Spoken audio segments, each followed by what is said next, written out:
Well, hello, friends. Yes, it is Mr. Baird, and yes, this is my lounge room. Probably you remember that a few times from last year. It is absolutely freezing. I'm currently filming this on Monday morning. It's about 2 degrees outside. It is freezing, and I didn't want to get out of bed. I didn't want to put my clothes on. I just wanted to stay in my German Shepherd hoodie. I absolutely love it. But you know what? I haven't done much this morning. I'm feeling a little bit unmotivated. I don't know how I should get going for the day and start my work as a pastoral care chaplain. So I was thinking about what advice would I give myself to get going for the day. And I thought the other day I provided you with some tips about surviving these next few days. Those tips were, let me see if I can remember, Mr. Baird. First of all was it's okay to feel what you are feeling. Feelings are given to us by God to understand the world around us and to understand our thoughts and to feel our thoughts. Second of all, it was reach out to somebody if you're feeling these strong feelings. Your parents, anyone that you live with at home, your teacher, even me. And third of all, it was pray. Pray for yourself, pray for your family, pray for your teachers and the principals, and pray for our government. Those were the 3 tips we've already looked at, but let's look at some more tips. So tip number 1 is this. Get dressed, clean your space. Let's do it. 3, 2, 1. Wah! Okay, dokie. The room is clean. How did you go? Were you able to clean your bedroom, your lounge room, the bathroom? How did you go? Dressed for the day. We're ready to work. Things are becoming a little bit more normal in our day, perhaps. Tip number 2. This is what I worked on this morning also. I read my Bible. I wonder, do you have a Bible around the house? Some of you might, some of you may not. What could you be reading this morning? You know, I read this from Matthew chapter 18. It says, "At that time the disciples came to Jesus and asked, 'Who then is the greatest in the kingdom of heaven?' Who's the greatest of all in your kingdom, Jesus?"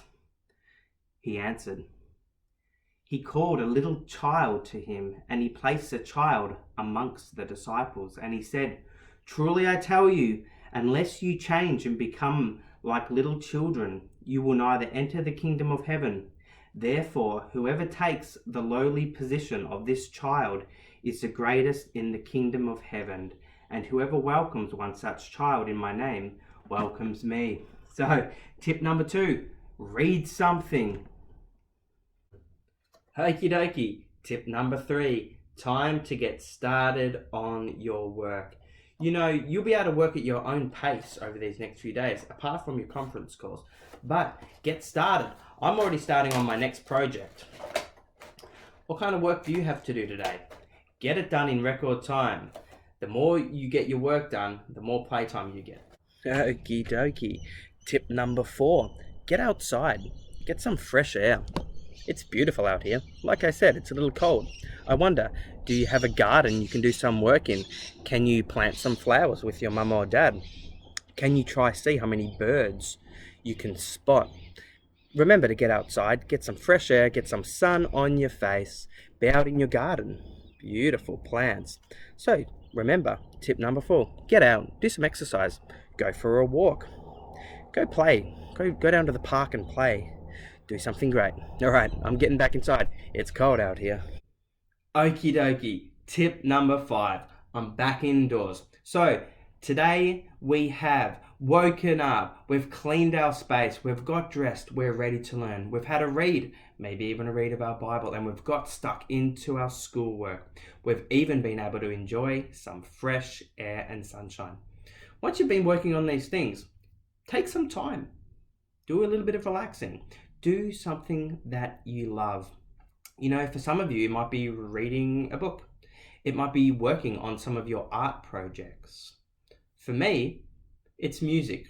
For you, you might just need to go and play on your PlayStation or your Xbox. But like I said, for me, it's music. So I've done my hard work. I've had some fresh air. I've read my Bible and I've got dressed. It's time for me to chill.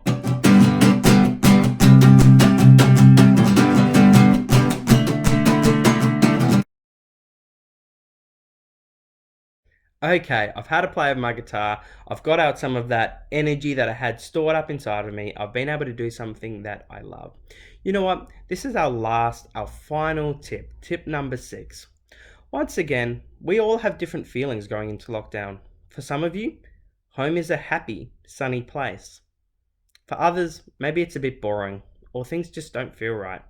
You know what? If you're feeling a bit worried, sad, anxious, once again, talk to mum or dad, or whoever you live with.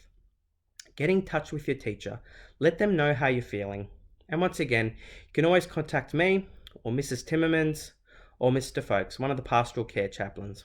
We're here to talk to you, help, and assist. So here are my 6 tips. You know what? I hope they can help you adjust to learning from home. But once again, I'm hoping we can all be back at school ASAP. Anyway, hope you have a really good day and a good week of remote learning. See you soon. Bye.